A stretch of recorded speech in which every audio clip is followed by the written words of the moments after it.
ಸ್ವಲ್ಪ ವೈಡ್ ಆಗ್ಬೇಕ್ರಿ. ಸ್ವಲ್ಪ ಫೋಟೋ ಇಲ್ಲ ರೀ.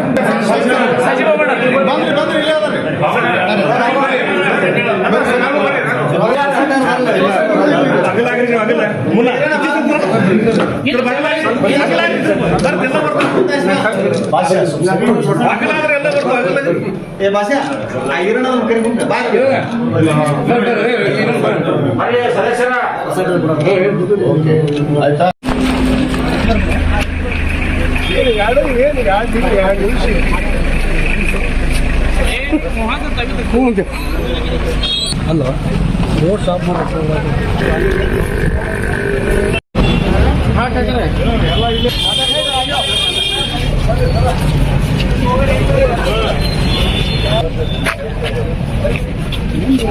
ಸರ್ ನೋಡ್ರಿ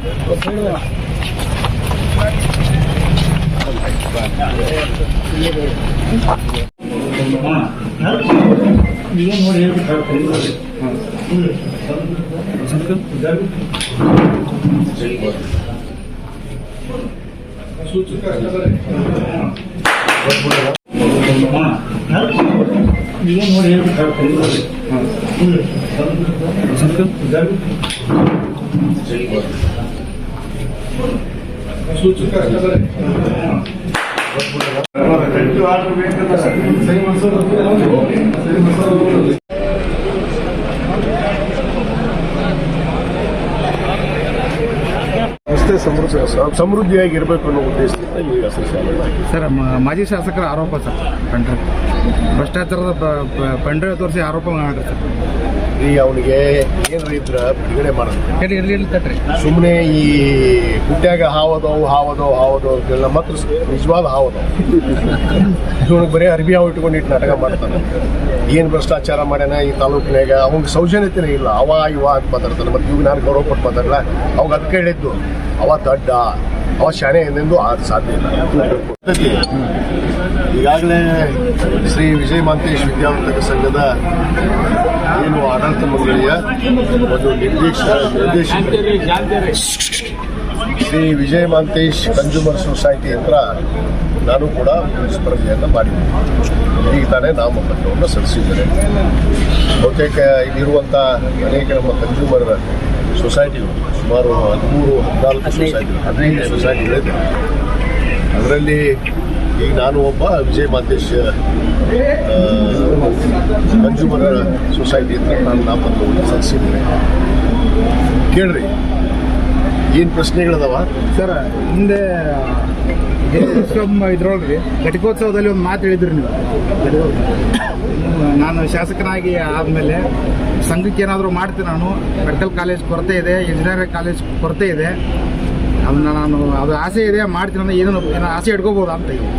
ಖಂಡಿತವಾಗಿ ಸಂಸ್ಥೆಯನ್ನು ಇವತ್ತು ನಮ್ಮ ಸಂಸ್ಥೆ, ಯಾಕಂದರೆ ನಮ್ಮ ಲಿಂಗೈಕ್ಯ ಧರ್ಮ ಪೂಜ್ಯ ವಿಜಯ ಮಾಂತಪ್ಪಗಳ ಪವಿತ್ರವಾದ ಹೆಸರು ಇರೋದ್ರಿಂದ ಈ ಸಂಸ್ಥೆ ಇಳಕಲ್ ನಗರದ ಜನತೆ ಮತ್ತು ಸಮಸ್ತ ಹುಡುಗರು ನಗರದ ಜನತೆ ಇವತ್ತು ಸ್ವಂತ ಸಂಸ್ಥೆ ಅಂತೇಳಿ ಭಾವಿಸ್ತಂತ ನಾವೆಲ್ಲ.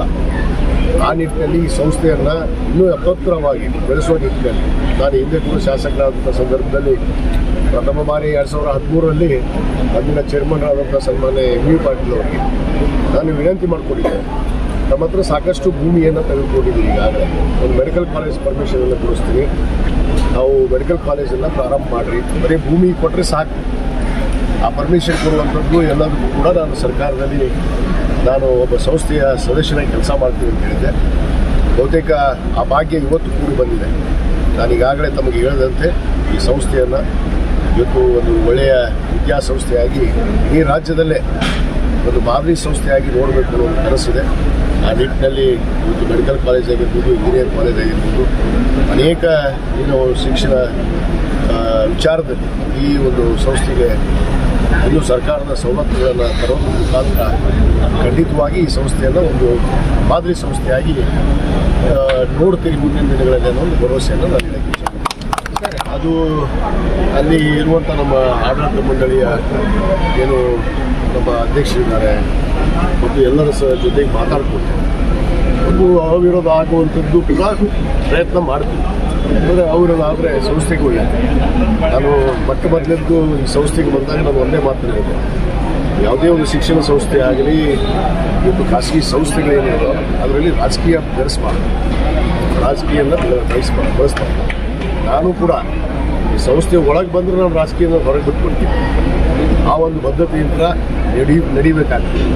ರಾಜಕೀಯ ಹೊರಗಿಟ್ಟು ಬರೋದು, ಇಲ್ಲಿ ದ್ವೇಷ ಅಸೂಯೆ ಅನ್ನು ಇಟ್ಕೊಂಡು ನಾವು ಸಂಸ್ಥೆಯಲ್ಲಿ ಕೂರಬಾರ್ದು. ಆ ಉದ್ದೇಶದಿಂದ ನಾನು ಸಂಸ್ಥೆ ಬೆಳಿಬೇಕಾದ್ರೆ ರಾಜಕಾರಣ ಬೆಳೆಸುವಂಥದ್ದು ಸರಿಯಲ್ಲ ಅನ್ನೋ ಹೇಳಿದೆ. ನೋಡ್ತೀವಿ, ನಾವೆಲ್ಲ ಆಡಳಿತ ಮಂಡಳಿಯ ನಿರ್ದೇಶಕರ ಜೊತೆಗೆ ಮಾತನಾಡಿ ಚೇಂಬರ್ ಜೊತೆಗೆ ಏನು ಅವಿರೋಧ ಆಗೋದಕ್ಕೆ ನಾವೆಲ್ಲ ಪ್ರಯತ್ನ ಮಾಡ್ತೀವಿ. ಸರ್, ಈ ಮೊದಲು ವೈದ್ಯಕೀಯ ಕಾಲೇಜು ಬಾಲ್ಕೊಟ್ಟಿದ್ದಾಗಿತ್ತು, ಆಗಿದ್ದು ಮತ್ತು ಇನ್ನೊಂದು ಅದರ ಪ್ರಯತ್ನ ಇತ್ತು ಮಾಡ್ತಾರೆ. ಅದು ಬೇಡ. ಅದು ಸರ್ಕಾರಿ ವೈದ್ಯಕೀಯ ಕಾಲೇಜನ್ನು ಸಾಮಾನ್ಯ ಮುಖ್ಯಮಂತ್ರಿಗಳಂತ ಸಿದ್ದರಾಮಯ್ಯವರು ನಮ್ಮ ಜಿಲ್ಲೆಗೆ ಕೊಟ್ಟಿದ್ದಾರೆ. ನಾವು ಖಾಸಗಿ ಸಂಸ್ಥೆ ಅಲ್ಲ, ಖಾಸಗಿ ಸಂಸ್ಥೆ ಅಂತ ತೊಗೊಳೋದಕ್ಕೆ ನಮಗೇನು ಅಭ್ಯಂತರ ಇಲ್ಲ. ಅದನ್ನು ಪಡಿಬೋದು.